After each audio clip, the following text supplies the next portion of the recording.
అందరికీ నమస్కారం. శ్రీమాత్రే నమః. వృషభ రాశి వారికి మే 30, 31, జూన్ 1 తారీఖులలో జరిగేది తెలిస్తే ఖచ్చితంగా ఆశ్చర్యపోతారు. పనులన్నిటినీ కూడా కాసేపు పక్కన పెట్టి మరీ వీడియోను ఒంటరిగా చూడండి, లేదంటే చాలా నష్టపోతారు.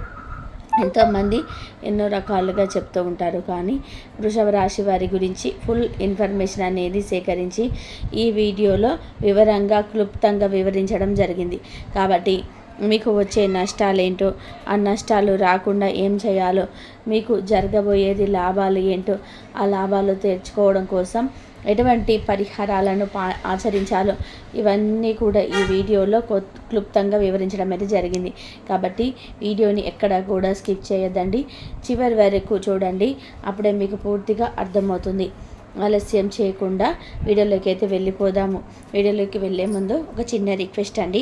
మొదటిసారి మన ఛానల్లోకి వచ్చినప్పుడు మన ఛానల్కి వచ్చినట్లయితే మన ఛానల్ని సబ్స్క్రైబ్ చేసుకొని ఈ వీడియోకి ఒక చిన్న లైక్ ఇవ్వడం మాత్రం అస్సలు మర్చిపోకండి. ఎందుకంటే మీరు ఇచ్చే లైక్ వల్ల మాకు కొంచెం మోటివేషన్గా ఉంటుంది. మరి కొంతమంది వృషభ రాశి వారికి వీడియో రీచ్ అయ్యే అవకాశం అయితే ఉంటుందన్నమాట. మరి ఇక ఆలస్యం చేయకుండా వీడియోని అయితే స్టార్ట్ చేసేస్తున్నాను. వృషభ రాశి వారు వ్యక్తిగతంగా చూసుకుంటైతే చాలా అంటే చాలా మంచివారండి. అన్ని రాశుల వారి కంటే కూడా వృషభ రాశి వారికి మంచి మనసు, చాలి మనసు, ఎదుటి వారికి సహాయం చేసే మనస్తత్వం అనేది చాలా ఎక్కువగా ఉంటాయి అని చెప్పుకోవచ్చు అన్నమాట. అందుకని వీరికి స్నేహితులు కూడా చాలా ఎక్కువగా ఉంటారు అని చెప్పుకోవచ్చు. అంతేకాకుండా వృషభ రాశి వారు ఏదైనా కానీ ఒక పనిని పట్టుబట్టి చేయాలి అనుకుంటే పట్టు వదలని విక్రమార్కుల్లాగా నా పనిలో విజయం సాధించేంత వరకు కూడా నిద్రపోరన్నమాట. అంతేకాకుండా ఆ పని 10 మందికి నచ్చే విధానంగా, 10 మంది మెచ్చుకునే విధానంగా చేస్తారు అని చెప్పుకోవచ్చు. ఇక వృషభ రాశి వారు లైఫ్ పార్ట్నర్ విషయానికి వస్తే లైఫ్ పార్ట్నర్కి చాలా వాల్యూ ఇస్తారు. లైఫ్ పార్ట్నర్ అన్నాక కొన్ని గొడవలు, చికాకులు, ఇబ్బందులు ఇవన్నీ కూడా వస్తూనే ఉంటాయి, సహజంగా ఉంటూనే ఉంటాయి. అయినప్పటికీ కూడాను వృషభ రాశి వారు ఏ దిక్కు కూడా గట్టిగా పట్టుకోవడం, అయ్యో మాకు గొడవ అయింది కదా అని చెప్పి మాట్లాడకూడదు అని చెప్పి మొండి పట్టుదలగా ఉండడం ఇలాంటి చేయరన్నమాట. ఇక ఏదో కాసేపు గొడవ అయింది, తర్వాత అంతా సర్దుకుపోవాలి. మనం ఎడబాటు చేసుకోకూడదు, మనం దూరం చేసుకోకూడదు. మన వాళ్ళు ఎప్పుడైనా సరే మనకు ముఖ్యం అని చెప్పి ఈజీగా కలిసిపోతారు. ఈగో అనేది ఉండదని చెప్పుకోవచ్చు వృషభ రాశి వారికి. ఇక ముఖ్యంగా వృషభ రాశి వారు అందరినీ కూడా గుడ్డిగా నమ్మేస్తారు. కుడుమిస్తే పండుగ అని చెప్పి అంటూ ఉంటాం కదా. వృషభ రాశి వారికి వ్యక్తిగతంగా కూడా చాలా మంచి మనసు. ఎదుటి వారితో కాసేపు మాట్లాడారు అంటే వీరి వ్యక్తిగత విషయాలు, వీరి పర్సనల్ విషయాలు కూడా వారితో పనిచేసుకుంటూ ఉంటారు. అలా అని చెప్పి ఎదుటి వారిని కూడా అంతే మంచిగా ఉంటారు అని చెప్పి పొరపడుతుంటారు. కానీ ఈ రోజుల్లో అది సరైనదేనా చెప్పండి? కాదు కదా. వృషభ రాశి వారు లాగా అందరూ మంచిగా ఉండరు, అందరూ కూడా కల్లా కపటం లేకుండా ఉండరు, అందరూ కూడా మామూలుగా చాలా చాలా ఎదుటి వారిని మంచి కోరుకునే విధానంగానైతే అస్సలు ఉండరని చెప్పుకోవచ్చు. కాబట్టి వృషభ రాశి వారు గుర్తుంచుకోవాల్సిన విషయం ఏంటంటే కనుక అందరితో పర్సనల్స్ అనేటివి షేర్ చేసుకోకండి. మిగిలిన దగ్గర ఎంత డబ్బు ఉంది, మీరు ఎంత ఆస్తిని సంపాదించుకుంటున్నారు, మీ దగ్గర డబ్బు ఏ రూపైనా వస్తుంది, ఇది ఏవి కూడా మీరు ఎదుటి వారితో చెప్పాల్సిన అవసరం లేదు అని చెప్పి అనుకోండి. కొంచెం ప్రతి మనిషికి కూడా బలం ఉంటుంది, బలహీనత ఉంటుంది. ఈ వృషభ రాశి వారికి ఏంటంటే కనుక కొంచెం గొప్పలు చెప్పుకునే అలవాటు ఉంటుందన్నమాట. సహజంగా మీరు ఒప్పుకోకపోయినా కానీ మీ విషయంలో మాత్రం ఇది చాలా ఖచ్చితమైన నిజం అన్నమాట. కొంచెం గొప్పలు చెప్పుకుంటూ ఉంటారు. మాకు ఇంత ఉంది, మేము ఇంత కొన్నాము, మేము అది కొన్నాము, మీది కొన్నాము అని చెప్పి అలా గొప్పలు చెప్పుకుంటారు. దానివల్ల మీకు కొంచెం సంతోషం అనేది వస్తుంది. దానివల్ల మీకు దిష్టి దోషాలు కూడా వస్తాయి అన్న విషయాన్ని గుర్తుపెట్టుకోండి. ఎందుకంటే ఇక్కడ ఏది చెప్పినా కూడా మీ మంచి కోసమే కనుక చెప్పేది. కాబట్టి ఎందుకంటే వీరు రూపాయి సంపాదించవచ్చు, కానీ ఎదుటి వారికి ఏంటంటే మీరు చెప్పే మాటల తీరును బట్టి వారు అర్థం చేసుకునే విధానం వేరే ఉంటుంది. రూపాయి వస్తుంటే ఒక 10 రోజులు 10 రూపాయలు వస్తాయి, మిగతా 20 రోజులు రావచ్చు, రాకపోవచ్చు. కానీ ఎదుటివారు అలా అనుకోరు. ఆ 30 రోజులు వస్తున్నాయని అనుకుంటారు. దానివల్ల ఏంటంటే మీకు నరదిష్టి ఎక్కువగా అయిపోతుందన్నమాట. నరఘోష అనేది చాలా ఎక్కువైపోతుంది. ఎప్పుడైతే మనిషికి నరదిష్టి, నరఘోష అనేది ఎక్కువైపోతూ ఉంటాయో దానివల్ల ఏంటంటే రూపాయి వచ్చే దగ్గర పావలానే వస్తుందన్నమాట. అంతేకాకుండా కొన్ని ఇంట్లో ఫ్యామిలీ ప్రాబ్లమ్స్ అనేటివి స్టార్ట్ అవుతాయి. చికాకులు, మనసంతా గందరగోళం, అనారోగ్య సమస్యలు ఇలాంటివన్నీ కూడా పట్టి పీడిస్తూ ఉంటాయన్నమాట. కాబట్టి అన్నీ కూడా విషయాలు కూడా అందరితో పంచుకోకూడదు. మీకు ఎంత లాభం వచ్చినా కానీ, మీకు ఎంత డబ్బు వచ్చినా కానీ మీ పార్ట్నర్తో షేర్ చేసుకోండి, మీ తల్లిదండ్రులతో షేర్ చేసుకోండి. ఎందుకంటే మీరు బాగున్నా కానీ, సంతోషంగా ఉన్నా కానీ, బాగుపడుతున్నా కానీ, మీరు ఎదుగుతున్నా కానీ ఒక స్థాయిలోకి అందుకంటే సంతోషపడేది వాళ్ళు మాత్రమే. మిగతా ఎవ్వరు కూడా సంతోషపడరు. కడుపున పుట్టిన పిల్లలు కూడా సంతోషపడతారు తప్ప మిగతా వాళ్ళు ఎవ్వరికి కూడా మీరికున్నంత సంతోషం ఉండదు. అంటే ఏడుస్తారు. వీడిలాగా మంచి కోరుకోరు. కాబట్టి తల్లి, తండ్రి, మీ పార్ట్నరు, మీ గురువు వీరితో మీరు షేర్ చేసుకోండి. పార్ట్నర్ అంటే ఇక్కడ మీ లైఫ్ పార్ట్నర్ అన్న విషయాన్ని గుర్తుపెట్టుకోండి. ఇంకా ముఖ్యంగా వృషభ రాశి వారు ఏంటంటే కనుక మీ యొక్క వ్యాపారంలో ఉండే పార్ట్నర్ని కూడా గుడ్డిగా నమ్మకండి. మీరేంటంటే ఇందాక చెప్పినట్టుగా అందరినీ గుడ్డిగా నమ్మిస్తుంటారు. మన పార్ట్నరే కదా, మన మనిషే కదా, మనకెందుకు ద్రోహం చేస్తారులే, మనకెందుకు అన్యాయం చేస్తారులే అని చెప్పి ఈ టైప్ ఆఫ్ వ్యూలో ఆలోచిస్తారు. కానీ వారు అలా కాదు. సొంత అన్నదమ్ములు, సొంత అక్క చెల్లెలకే ప్రేమలు లేని రోజులు ఇవి. అవునండి. అటువంటిది వాడెవడో పార్ట్నర్ ఎవరికో పుట్టి వచ్చినాడు, మీ యొక్క రక్త సంబంధం కాదు. అలాంటప్పుడు మీ బాగా ఎందుకు కోరుకుంటాడు? మీకు ₹1 రావాలని ఎందుకు కోరుకుంటాడు? ఒక ₹10 వస్తే వాడు పెళ్ళం పిల్లలు తినాలని చెప్పేసి అనుకుంటాడు తప్ప నీ కోసం, నీ బిడ్డల కోసం, నీ భార్య కోసం ఇవ్వాలని చెప్పి అనుకోడుగా. కాస్త ఇది కూడా ఆలోచించుకొని కాస్త బిజినెస్ చేసేటప్పుడు, వ్యాపారం చేసేటప్పుడు ఆచితూచి అడుగులు వేయడం మాత్రం మీకు మంచిది అని చెప్పి అన్న విషయాన్ని గుర్తుపెట్టుకోండి. ఇక ముఖ్యంగా వృషభ రాశి వారు నా అనుకున్న వాళ్ళ చేతనే ఎక్కువగా మోసగింపబడతారనమాట. ఎవరైతే నా అని చెప్పి రక్త సంబంధం, ఎవరైతే నా బంధువులు, ఎవరైతే నా వారు అని చెప్పి అనుకుంటూ ఉంటారో వారి చేతనే ఎక్కువగా మోసపోతూ ఉంటారనమాట. కాబట్టి వారి దగ్గర కూడా కాస్తంత జాగ్రత్తగా ఉండండి. ఎందుకంటే నా అంటే ఎవరంటే ఇక్కడ నా అంటే లైఫ్ పార్ట్నర్ అంటే అంతేకాకుండా మీకు కడుపులో పుట్టిన బిడ్డలు, మీ గురువు, మీ యొక్క తల్లిదండ్రులు అంతే తప్ప మిగతా వాళ్ళందరూ కూడా బయట వాళ్ళే.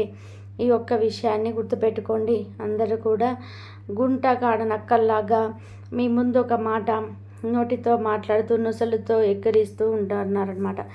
అలాంటి వారికి ఎంత దూరంగా ఉంటే అంత మంచిది. మీకు వాళ్ళు ఎవరో కూడా తెలుసు. ఎందుకంటే వారు అవసరమైనప్పుడు మీ దగ్గరికి వస్తున్నారు, అవసరం తీరిపోయిన తర్వాత మిమ్మల్ని పక్కకు నెట్టేస్తున్నారు. అసలు మీకు వాళ్ళకి పరిచయం లేనట్టుగానే చూస్తున్నారనమాట. అటువంటి వారితో ఎంత జాగ్రత్తగా ఉంటే అంత మంచిది అన్న విషయాన్ని గుర్తుంచుకొని ఉండండి. అదొక్కటి మీరు పెరిగితే చాలండి. ఇక మిగతా అంతా కూడా మామూలే. ఇక మీకు ఎటువంటి గ్రహ దోషాలున్నా, ఎటువంటి వాస్తు దోషాలున్నా, ఎటువంటి శని దోషాలున్నా అవన్నీ కూడా మిమ్మల్ని ఏవి కూడా ఏమి చేయలేవన్నమాట. ఎందుకంటే మీకున్న మంచి మనసుకి, ఎదుటి వారికి మంచి జరగాలని చెప్పి కోరుకునే మీ ఆకాంక్షకి దైవానుగ్రహం అనేది మీకు తోడుగా ఉంటుందన్నమాట. కాబట్టి ఎటువంటి దిష్టి దోషాలు కానీ, ఎటువంటి గ్రహ దోషాలు కానీ, జాతక దోషాలు, శని దోషాలు కానీ ఇవి ఏవి కూడా మిమ్మల్ని ఏం చేయలేవన్నమాట. కాబట్టి కొంచెం నరదిష్టి ఎఫెక్ట్ అనేది ఉంటుంది.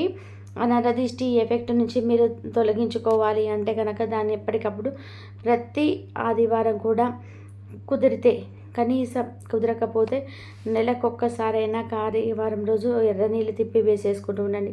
ప్రతిరోజు కూడా పడుకునేటప్పుడు ఉప్పు నల్ల ఆవాలతో దిష్టి తీసేసుకుంటూ ఉండండి. ప్రతిరోజు కూడా అరికాలలో కాటుక పెట్టుకోండి దిష్టి తీసేసుకొని. మీరు ఏదైనా ఊరు ప్రయాణాలు చేస్తున్నా కానీ ఎక్కడైనా వెళ్తున్నప్పుడు కూడా ఒక పచ్చటి నిమ్మకాయ జేబులో వేసుకొని వెళ్ళండి. మళ్ళీ ఊరు నుంచి ఇంటికి తిరిగి వచ్చేటప్పుడు ఇంటి బయట ఆ నిమ్మకాయని మీ యొక్క ఎడమ చేతి వైపు తలపై మూడు సేపు తలపై 3 సార్లు తిప్పేసుకొని కుడి చేతి వైపు కూడా ఇది దూరంగా విసిరేయండి. అలా తిప్పేసుకొని అలా అటువంటి దోషాలు, బయట జనాలు చూపులు కానీ, మీ కాళ్ళ వెంట ఏదైనా నకారాత్మక శక్తులు ఏమైనా వచ్చినా కానీ అవి ఏవి కూడా మిమ్మల్ని తాకకుండా మీరు పరిశుద్ధంగా లోపలికి వస్తారనమాట. ఈ యొక్క విషయాన్ని గుర్తుపెట్టుకోండి. అంతేకాకుండా ఈ 3 రోజులు కూడా విషయానికి వస్తే కనుక అంటే మే 30, 31, జూన్ 1 తారీఖు 3 రోజుల విషయానికి వస్తే కనుక ఈ 3 రోజులలో కూడా మీకు చాలా అంటే చాలా అద్భుతంగా ఉంటుందన్నమాట.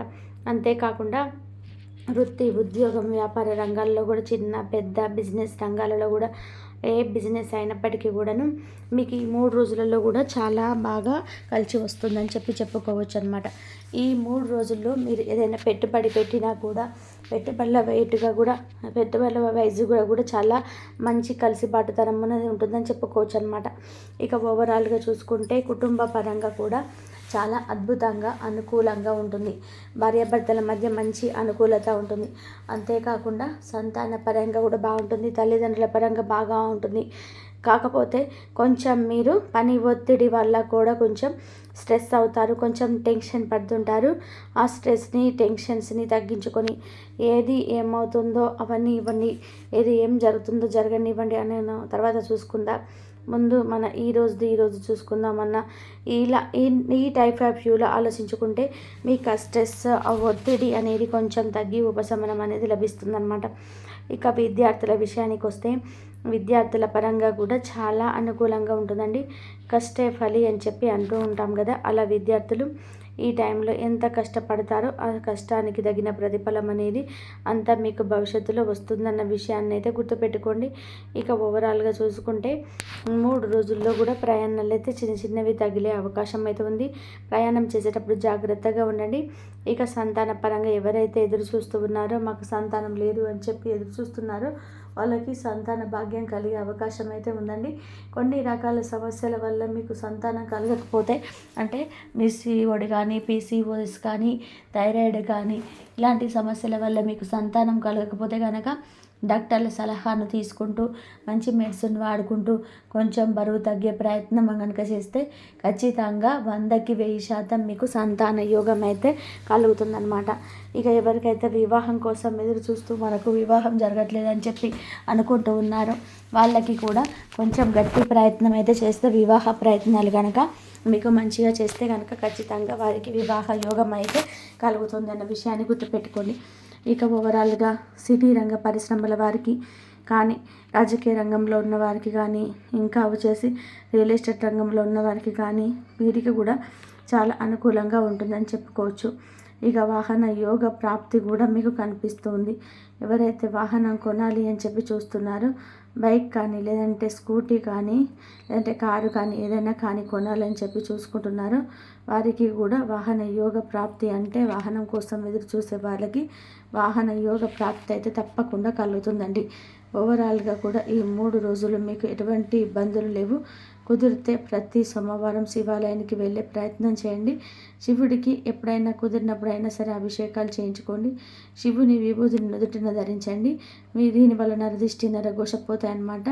శివుని యొక్క విభూతిని నీటిలో వేసుకొని ఆ నీటితో స్నానాన్ని ఆచరిస్తే గనక మీకు ఒంటి మీద ఉన్న నెగిటివ్ ఎనర్జీ అంతా కూడా పూర్తిగా వెళ్ళిపోతుంది. ప్రతి మంగళవారం ఆంజనేయ స్వామి గుడికి వెళ్ళే ప్రయత్నం చేయండి. ఆంజనేయ స్వామికి 5 ప్రదక్షిణాలు చేయడం, తమలపాకుల మాలను సమర్పించుకోవడం వల్ల కూడా మీకు మంచి జరుగుతుందన్నమాట. మీకున్న జాతక దోషాలు ఏమైనా ఉంటే అవి పూర్తిగా తొలగిపోతాయి. మనసులో ఖచ్చితంగా కూడా ఏం ఆందోళన కూడా ఇవన్నీ కూడా తగ్గుముఖం పడతాయి అన్నమాట.